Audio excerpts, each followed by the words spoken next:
네, 안녕하세요. 예, 대만이 중공을 제대로 폈습니다. 예, 시진핑 아주 볼타구니를 한번 제대로 폈네요. 이걸 언론에서 별로 주목을 안 하는데 투표율이 이게 기적의 투표율입니다. 75%. 한마디로 말하면 지금 대만이 중국에게 이제 그 경제가 꽉 붙잡혀 있는 상태예요. 의존율이 무지하게 높죠. 그런데 이제 배고파도 좋다. 반중, 자유, 민주, 주권을 먼저 확립해야 된다. 이것이 이제 대만 사람들이 결정한 내용입니다. 오늘 그 같은 이야기를 좀 살펴보도록 하겠습니다. 투표율 75% 엄청 높은 투표율이죠. 한국보다 이 중국에 대한 그 의존도가 절대적으로 높은 대만이 어떤 극심한 경제적 어려움 속에서, 대만도 우리랑 똑같습니다. 패턴이 지금 사실상 모든 사람이에요. 75%면 그야말로 걸어가서 투표할 수 있는 사람은 다 가서 투표했다는 소리죠. 모든 사람이 나와서 투표를 했다. 이거 참 그렇습니다. 우리가 이제 2012년도에 그 75.84%였거든요. 기적의 투표율이었습니다. 그때 우리가 엄청난 투표율이다. 2007년 대비 무려 12.81%포인트가 올라간 투표율이었습니다. 근데 대만이 이번에 그 정도 투표율입니다. 그러니까 어렵게 이긴 거예요. 다 기어나가서 투표해갖고 어렵게 이긴 겁니다. 그 같은 그 어떤 그 처절한 몸부림을 우리가 좀 주목을 해야 될 필요가 있죠. 네. 먼저 세뇌 탈출 자유구독료 부탁 말씀 올리겠습니다. 아시다시피 세뇌 탈출은 광고가 잘 붙지 않습니다. 네, 붙더라도 천천히 붙는 경향이 있습니다. 도와주시면 보다 좋은 컨텐츠로 찾아뵙는데 커다란 힘이 되겠습니다. 감사합니다. 중국은 계속해서, 그러니까 대만은 이건 중국의 일부다. 그 대만 분리주의자들은 용납할 수 없다. 이번에 이제 라이칭더에 대해서 뭐라고 말했냐면 그러니까 분리주의자고 굉장히 위험한 분리주의자고 사고뭉치다, 트러블 메이커다, 그렇게 얘기를 했었어요. 공식적으로. 시진핑이 연초에 신년 연설에서도 통일은 필연이다 이런 얘기를 했고요. 그 연설에서는 그 얘기를 안 했지만 그 일련의 과정을 보면 무력을 사용할 수도 있다. 이걸 항상 표현을 해왔죠. 그러니까 분리주의자들은 가만두지 않겠다. 예, 이런 상태에서 이제 이번 선거는 이제 프레임 대결인데요. 이제 국민당 쪽 친중 후보가 내세운 건 전쟁이냐 평화냐입니다. 사실 이거는 한국에서 좀 가져간 거기 때문에 사용료를 좀 그 민주당 쪽에 지불해야 될 겁니다. 한국 민주당이 먼저 썼죠. 2002년 대선에서 그 노무현 후보 쪽이 그때 광고 카피가 전쟁이냐 평화냐였습니다. 그리고 2010년 천안함 직후에 열린 지방선거에서 민주당 쪽에서 사용한 카피가 전쟁이냐 평화냐였습니다. 우리가 뭐 20년 전에 한번 썼고 또 우리가 한 13년, 14년 전에 한번 쓴 거를 지금 대만에서 또 쓴 거죠. 거기에 대해서 민진당, DPP는 좀 다른 프레임을 썼죠.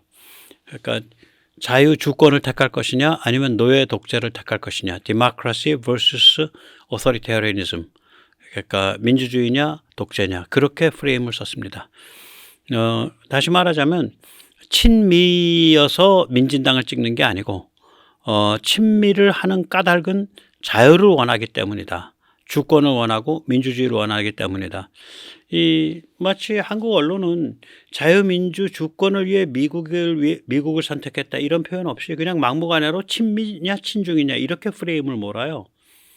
또 재밌는 건 한국 언론은 거의 반중이란 표현을 안 쓰더라고요. 가끔 쓰긴 쓰는데 친미라는 표현을 쓰지 반중이라는 표현을 안 써요. 참 희한합니다. 예, 희한해요. 한번 직접 보시죠. So you see it as a choice between the US or China? Yes. What do you want? We want the value of the freedom. Democracy. Yeah. 민주. Yes. 그러니까 여기서도 나오지만 처음에 당신들 이번 선거가 미국이냐 중국이냐 선택이냐 그냥 그렇다. 그거는 겉으로 드러난 거고 미국을 선택한 거 What do you want? 무엇을 원하길래 미국을 선택하는 거냐? 그랬더니 freedom, democracy. 그러니까 자유와 민주주의와 주권이라는 것이 본질이고 미국은 수단이거든요. 그런데 언론은 계속해서 친미만 띄우죠. 친미만 띄우는 거예요. 좀 깝깝합니다. 네, 좀 많이 깝깝해요. 예. 이 한국 언론의 이 패닉, 냉소, 교만의 증상인데, 이게 뭔 꼴이래요? 사람들이 75%나 나가서 그 경제적 어려움 속에서, 중국으로부터 불이익 당해도 좋다. 우리는 일단 자유와 민주주의를 택한다. 이런 그 위대한 선언을 했는데, 최종 승자는 미국이다. 뭐 이런 식으로 지상파가 방송 그걸 뽑아요. 아주 아주 안 좋습니다. 그 다음에 아니 사람들이 75%나 나가서 자유와 민주주의를 택한 건데 이거를 미중 대리전이라 그러잖아요. 그리고 한국이 최대 피해자다 그러고 이게 무슨 정신병자들이지 이게 무슨 외신부 기자래요? 정신병자들이죠. SBS 아이고 참나. 또 보십시오. 이것도 또 SBS인데 친미 선택한 타이완 국민들. 타이완 국민들은 친미를 선택한 게 아니라 미국은 수단이에요. 자유와 주권과 민주주의를 선택한 거죠. 예. 중국은 또 민의를 반영 못했습니다. 아니 선거 전에는 전쟁이냐 평화냐 하다가 이제 선거 끝나고 나니까 민의를 반영 못한 선거다. 웃기는 소리지 한마디로. 이 한국 언론의 머릿속에서는 친미냐 친중이냐 그거밖에 안 보이는 거예요. 타이완 총통선거 친미냐 친중이냐 대리전 양상. 타이완 총통선거 친미 친중 박빙의 경쟁. 그 다음에 친미 라이칭더 승리. 친미 라이칭더 당선. 아 참나. 친미냐 친중이냐 그거밖에 안 보이는 거지. 대만 사람들이 이게 심정이 2019년 홍콩 사람들 심정하고 같거든요. 2019년에 홍콩이 그러니까 중공에 짓밟히는 걸 보면서 대만 사람들이 마음을 확 돌이켰단 말이에요. 그때 홍콩을 저 정도로 밟을 정도면 쟤들은 뭐 어떻게 뭐 답이 없는 놈들이구나 하고 마음을 돌이킨 거거든요. 거기다 대고 홍콩 사람들 그때 시위하는 걸 보고 그러면 홍콩 사람들은 친미를 택했다 이렇게 말을 할 거예요. 나 묻고 싶어. YTN이나 이 SBS, KBS 이런 사람들한테 홍콩 사람들 그 눈물겨울 시위를 보고 쟤들은 미국을 택했다 그렇게 말할 거냐고 당신들은. 좀 악랄해요. 보면 딴 생각이 있는 거지. 요번에 이제 대만 사람들이 주장한 내용은 이겁니다. 당장 배고파도 좋다. 자유민주 주권을 원한다. 예, 지금 대만도 우리처럼 최악의 경제적인 어려움이죠. 뭐 위기라고 해도 어려움이죠. 대만은 특히 이제 우리보다 임금 수준이 낮죠. 대만이. 임금이 거기다 더 하락을 하고 있고, 대만은 우리보다 이제 좋은 말로 노동시장 유연성이 강해요. 그래가지고 이제 경기가 안 좋아지면 임금이 많이 내려가는 모양이에요. 임금 하락, 그 다음에 물가 상승, 주택 가격 상승. 우리는 지금 주택 가격이 오히려 하락하고 있어서 문제인데, 거기는 주택 가격 상승이 아주 가파르다 그럽니다. 그 다음 수출 부진, 뭐 이런 문제들이 있어가지고 have와 have not, 그러니까 빈익빈 부익부 현상이 좀 심각해진다. 지금 이런 어려움이 있거든요, 대만이. 그래서 이제 거기다 대만 경제 구조 자체가 중국에 절대적으로 의존합니다. 2023년에 대중 수출 비중이 35.3%인데 이게 역사상 최저라는 거 아니에요? 근 20년 사이에. 그러니까 40%가 넘어 나갔던데요. 대중 수출이 대만이. 우리가 이제 제일 대중 수출이 높았었던 때가 2018년이거든요. 2018년에 우리는 28% 정도였어요. 근데 2023년에 대만이 제일 역사상 낮다고 하는 수준이 무려 35.3%였습니다. 예. 그 다음에 2023년 대만 수출이 4,325억 달러인데 이게 이제 전년에 비해서 이어온 이어로 비교했을 때 9.8% 감소한 거예요. 한국이 2023년에 7.8% 감소했거든요. 그러니까 한국이랑 거의 패턴이 같다는 얘기죠. 2022년에 대만 수출이 4,794억 달러였습니다. 이거는 이제 전년 대비 7% 증가한 건데 한국은 그때 6.1% 증가고요. 그러니까 한국이랑 거의 패턴이 같아요. 지금 대만 수출 또 살아나거든요. 우리랑 비슷해요. 살아나는 수치도 굉장히 유사한 데가 있습니다. 네. 그런데 그러니까 이런 상태에서 그렇게 대중 무역 의존도가 높은데 중국이 뭐 저기 대만과 중국 사이에 뭐 자유무역 같은 것도 돼 있고 그럴 거예요. 야, 너희 그 라이칭더 뽑으면은 경제적으로 어려움 좀 겪을 줄 알아. 뭐 이렇게 지금 그 여러 가지 그 경제적, 군사적 그 강압을 하고 있는데 그 상황에서 배고파도 좋아. 배고파도 좋아. 우리 자유와 민주주의와 주권이 중요해라고 선택한 거니까 이거는 정말 어떻게 보면 위대한 거죠. 제가 물론 라이칭더가 이길 거라고는 했지만 저도 좀 그러니까 좀 쎄한 기분이 있었거든요. 왜냐하면 한 4%포인트밖에 차이가 안 났어요. 맨 마지막 여론조사에서. 그래서 야 이거 뭐 너무 아슬아슬한데 근데 실제로 이제 까고 보면은 한 8%포인트 차이 나고 득표율도 맨 마지막 여론조사에서 35, 36 이랬었는데 40 나왔고 그래서 참 네, 제대로 싸운 겁니다. 네, 인정을 해줘야죠. 한국은 중국에 대한 수출 비중이 대만보다 15%포인트 낮죠. 지금 한국은 20%가 안 되니까. 그런데도 이렇게 종중, 친중 등살이잖아요. 예, 우리는 이제 2023년 11월 중국으로 약 113억 6.6억 달러를 수출했는데 전체 수출의 20.4%고 12월 달에는 20% 이하로 떨어졌습니다. 19.8%까지 떨어졌고요. 우리는 이미 이제 동남아가 수출 비중이 더 높죠. 예, 중국보다 훨씬 높고, 그 다음에 미국하고 중국이 비슷해졌고, 우리는. 네. 그래서 한국은 많이 이제 탈중을 했어요. 탈중을 했고, 제 생각엔 수출 비중이 한 5, 6%, 17%까지 내려가면, 뭐 더 이상 뭐 더 내려갈 것도 없는 그런 상태가 될 겁니다.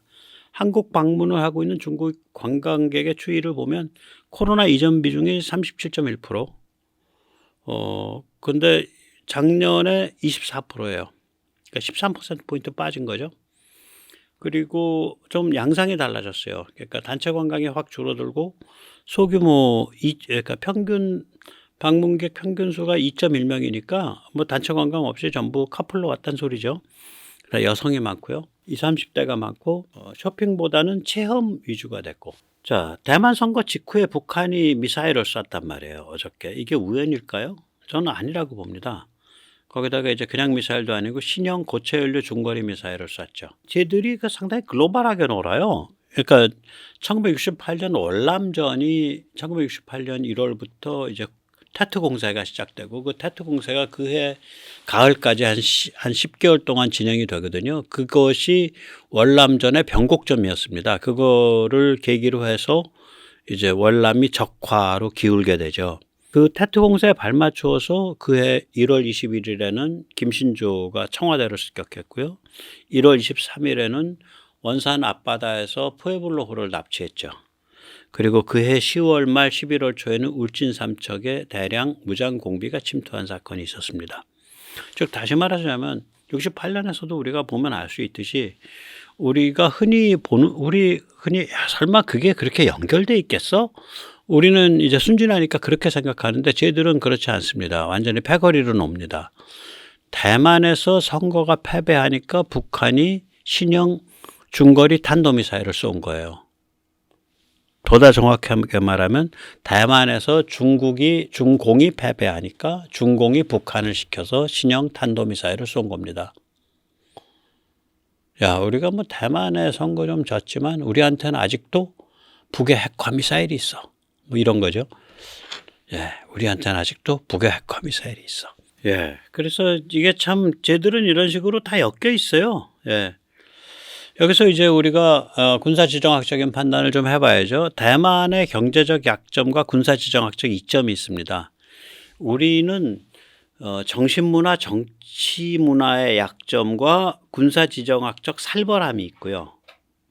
그러니까 뭐 이점이다, 강점이다를 떠나서 살벌한 어떤 특성이 있고 대만은 군사지정학적으로는 굉장히 이점이 있어요. 그리고 경제적으로 그 대신에 약점이 큽니다. 약점은 이제 경제가 중국과 너무 깊게 얽혀 있죠. 또 그 얽힌 역사도 깁니다. 한국보다 약 뭐 한 15년 앞서서 중국을 진출했다고 봐야 돼요. 한국이 90년대 초부터 진출을 했는데 대만은 70년대 중후반부터 진출을 했으니까 그때 이제 그 중국에 제일 먼저 진출한 게 대만의 자본, 대상, 타이샹이라 그러고 또 하나는 이제 화상, 중국 화교 자본, 그리고 일본 자본, 이게 주로 이제 홍콩을 루트로 해서 진출을 했습니다. 두 번째로 이제 군사 지정학적 측면에서 보면 좀 편해요. 대만은 한국보다 훨씬. 예, 일단 뭐 대만 해협이 아무리 가까운 데라 그래도 한 거의 160km, 180km가 되니까 대만 해협 덕분에 방어하기가 쉽죠. 또 다른 군사 지정학적인 장점은 뭐냐면 이렇게 지리적으로 보면 그 한반도 대한민국은 제1도련 바깥에 있어요. 그러니까 미국이 언제든지 포기하려면 포기를 해요. 예. 그런데 대만은 제1도련의 핵심 선이에요. 그 대만을 미국이 포기를 하게 되면 제1도련이 뚫리는 거예요.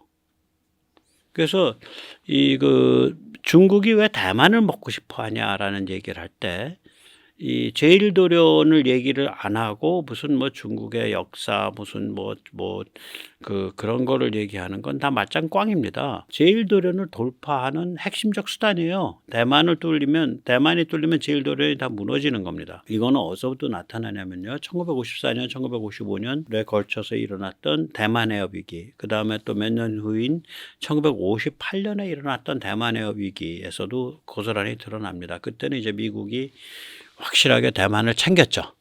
그래서 이게 이제 제1도련의 그 핵심이기 때문에 이건 거꾸로 말하면은 미국이 와서 막아줄 수밖에 없다 이런 측면이 있는 거예요. 한국은 미국이 아무리 백날 약속을 하더라도 언제든지 뭐 버릴 수 있는 도료 아니냐 뭐 이런 그런 실존적 불안감이 있었던, 지금은 아니지만 그런 땅이고. 그 다음에 이제 세 번째 군사지정학적인 그 대만의 강점은 뭐냐면 핵심 해상 교통로죠. 이건 거꾸로 뒤집어 말하면 뭐 이 동북아시아 일대에서 배로 다니고 싶어 하는 나라는 대만을 보호해 줘야 돼. 뭐 이렇게 되는 거죠. 그러니까 일본은 대만을 보호해 줘야 되는 거예요. 한국도 대만을 보호하는데 뭐 간접적으로는 기여해야 되는 거고. 그래서 이런 것들을 보면 중국이 대만을 장악할 수 있는 유일한 방법은 사회 각 분야로 침투해서 인지전쟁을 벌이고 공작을 하고 이런 거지, 군사력 수단으로는 대만을 장악할 수가 없어요. 이게 2019년 홍콩을 이제 탄압함으로써 이게 스스로 판을 깼죠. 2019년 홍콩 탄압이 대만 사람들에겐 진실의 순간, 모먼트 오브 트루스였습니다. 그거를 계기로 해서 대만의 정치 문화, 정치 심리가 완전히 반중으로 돌기 시작했다고 보이고, 이번에도 위기로 몰리는 것 같으니까 무려 75%가 투표를 하잖아요. 그래서 결국 방어를 해내잖아. 예. 이제 한국은 거기에 비하면 약점이, 한국은 어디 있냐면 정신문화, 정치문화의 약점이 있어요. 이 한국은 원래 이제 이게 6.25 같은 그런 위대한 전쟁을 이겨낸 나라이기 때문에 이게 당연히 종중이나 종북이 원래는 존재하지 않았어야지. 그런데 이제 80년대 말부터 운동권 세대들이 밀고 나왔을 때 이른바 자유 혹은 보수 혹은 공화, 이 진영이 자기 아이덴티티, 정신적 아이덴티티를 정립을 못해서 담론, 내러티브, 역사 해석 이걸 전혀 못하고 다 내준 거예요. 그러니까 무주공산을 그냥 상대방이 밀고 들어와서 눌러 앉아서 장악을 한 거죠. 한국은 이 대만만큼 그렇게 경제적으로 중국의 목을 안 달고 있지만 그래도 한때 2018년에 26.38%까지 올라갔습니다. 피크인데 그때가. 그러니까 온 사회가 다 이제 앞으로 중국의 시대가 왔다, 중국이랑 가야 된다, 종중으로 대환장을 해서 조선일보 김대중이란 인물까지 나서가지고, 조선일보의 논조를 이끄는 사람이죠. 할아버지. 예. 종중 대파티, 대환장 파티를 열었죠. 예, 그렇습니다. 그 대신에 이제 한국은 특이점이 뭐냐면, 대만은 싸움이 붙어도 중국이 싸움을 조절할 수가 있어요. 그러니까 서로 치명성을 덜 가지고 갈 수 있어. 한국은요, 싸움 붙으면 중국 심장부로 바로 때려버려요, 한국이. 물론 한국도 작살나지. 그러나 제가 말씀드리는 지금 빨간 말발굽, 또 저 빨간 삼각형, 예, 저 빨간 삼각형은 조금 이따도 다시 말씀드리지만 저건 전 세계에서 가장 그러니까 그 잘 방어되어 있는 해상 요지거든요. 해상 요새예요. 저기가 빨간 삼각형이 삼각지대. 그러니까 진해, 강정, 사세보가 미군 해군 기지가 있는 데고 강정으로부터 딱 동쪽이에요. 예, 위도가 같아요. 300km. 예. 그러니까 우리는 한국은 이게 대만은 저런 종류의 상호 치명성을 안 가지고 있어요. 중국하고. 대만은. 근데 한국은 대만보다 화력도 강하고 군사력이 강한 데다가 저 위치 자체가 중국과 상호 치명성을 갖고 있죠.